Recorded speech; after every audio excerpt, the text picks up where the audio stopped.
I've never been a fan of fandom, and something that the running sport has definitely developed over the years. I mean, of course, all sports have it, but we have fandom in the endurance world that's kind of crazy. It's like the people actually act like they're the moms, these guys or something, and women. Just how definitely how people just become a fan of a certain athlete and they can do no wrong. And even though there's facts out there that say otherwise, they will fight you tooth and nail. You can just look at my comments of my videos and just, definitely just get people very, very upset when you challenge anything based on facts. And in the running right now, we have three athletes who definitely fit this bill: Kílian Jornet, Jim Walmsley, and Gwen Jorgensen. All three have huge fan followings, and their fans are rabid fans. They're so homer, it's kind of like Utah and Portland. Bill Simmons talks about that, they only have basketball teams there. They don't have NFL. They don't have baseball, and their fans are just fanatical fans. And if you say anything against them, you will hear their wrath. Well, the three athletes I mentioned, Kílian, Walmsley, and Jorgensen, all are great athletes, and they've all excelled in their niche sports. And I call them niche sports because they are very, very small. Lots of times they're also sports that limit who can participate just by, you don't have the money to participate in them, or you don't live in the area. So, take... First off, Gwen Jorgensen, she excelled at triathlon. She was the best in the world, which is great. But when you look at it, triathlon's an expensive sport. I just got done watching the 2012 London Olympics, and, the wetsuits are expensive. The bikes cost tens of thousands of dollars now. And, the only thing that's cheap is running. And, that's why, running is very competitive. Triathlon's not so competitive.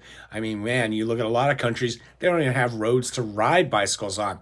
So Gwen was a great triathlete. I guess listen to this podcast, Let's Run, with Ben True, and he sort of knows her a little bit. I guess she was never really that happy about doing triathlon. She was great at it. She always wanted to be a runner. And so she left the triathlon world and set out to be a runner. But she didn't just set out to be a runner. She's like talking like how she's going to make the Olympic team and win Olympic medals in running, just like she did in triathlon.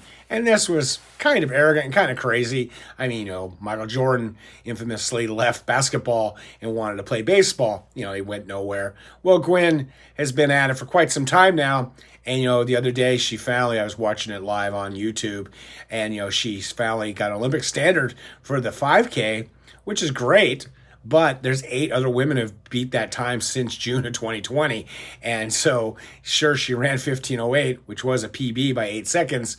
But she's been training now for a number of years and hasn't really gotten anywhere. And, she's never going to make an Olympic team in the 5K or the 10K. And if she did, we'd really be worried because she's so inconsistent. You definitely wouldn't want to have her in either race in the Olympics.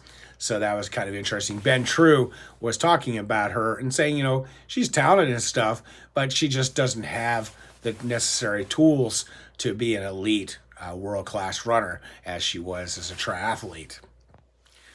Then you can talk about Kílian Jornet, and he's an amazing, great, gifted athlete, but he's in the same thing. He's in a niche sport. He competes in trail running, which isn't, very around the world. And, of course, he does that skimo stuff, which, of course, costs lots of money. So he's beating up on a lot of people, and it's a very small pond, and he's a big fish in that pond. You move him into something a little bit bigger. Yes, he has one UTMB, but that's a totally different type of thing. And, again, UTMB, money keeps people out of that race. If you look at the demographics of the race, you got to have a pretty good bank account to run in that event. And then whenever he does try other things like road racing, he doesn't do well. He tried, and I infamously got a lot of heat for it, how he blew up in that 24-hour race on the track, which I knew he wouldn't do well, and he quit actually earlier than I even expected. So he's great in what he does, which is trail running. And, even like the people say, oh, well, Hardrock, he's won. And I was like, yeah, Hardrock has 120 people in it, maybe a couple competitive people, and that's about it. Same thing with, Western States. I got to give him props at UTMB. He does have competition, but that's just in one niche part of ultra running and distance running and trail running combined, and he is a European, so he's suited to those European trails. And, of course, there's Jim Walmsley. Almost a year ago, all the Jim Walmsley fanatics were thinking he was going to make the Olympic team in the marathon, which was last year on a leap day, February 29th. And I was just like, he's a good runner, but he's not a great runner. And they'd be like, oh, well, he's run this or that. He's run this fast half marathon. And I was like, there's no way he's going to make the American team. We just had 40-something Japanese go under 2:10.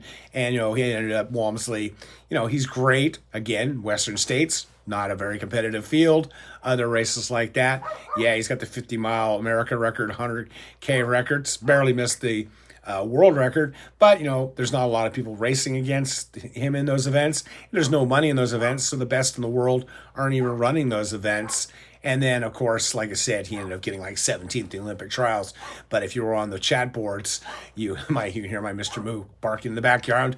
He wasn't going to make the Olympic team. Yet, if you posted that before, during, or after the race, you had all their fans just fanatically so upset with you for how dare you speak unkindly about Jim or Kílian or Gwen. But, people need to face reality. You can be a fan of an athlete, but accept that they're great at what they do, but they're not going to be great at everything. And thinking that is just wrong-headed thinking.